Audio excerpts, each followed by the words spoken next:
Your mind is like a snow globe.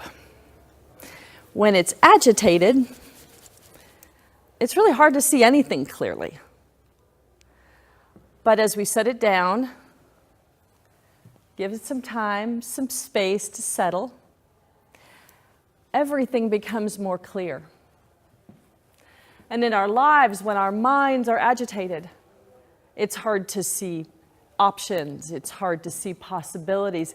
It's actually even hard to just see things the way they really are.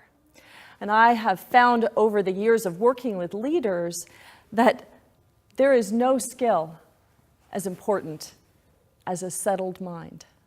Because you can have all the knowledge in your head, but if you can't see clearly because of the sort of swirl that you live in, well, it's very hard to lead mindfully. It's very hard to lead capably even.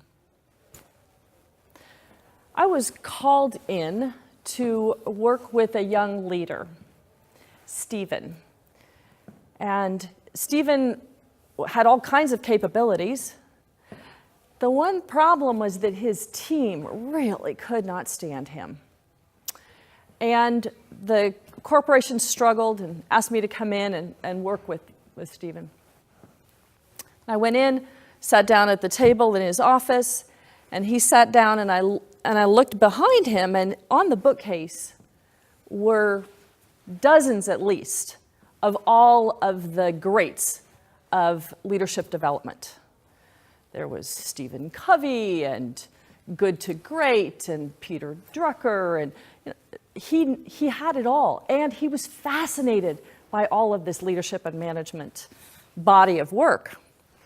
So I thought, now, he knows all the stuff I was going to teach him. He must.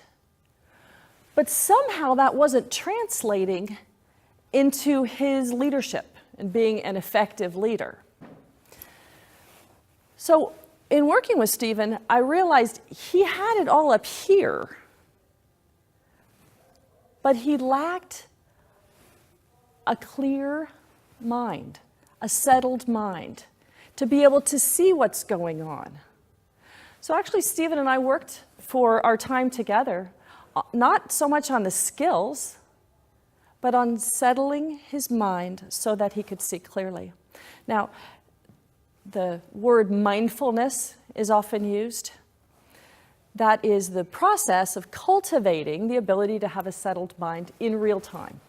So that's the work that we do in teaching leadership development, because if I teach someone to have a settled mind, then acquiring all the skills is easy.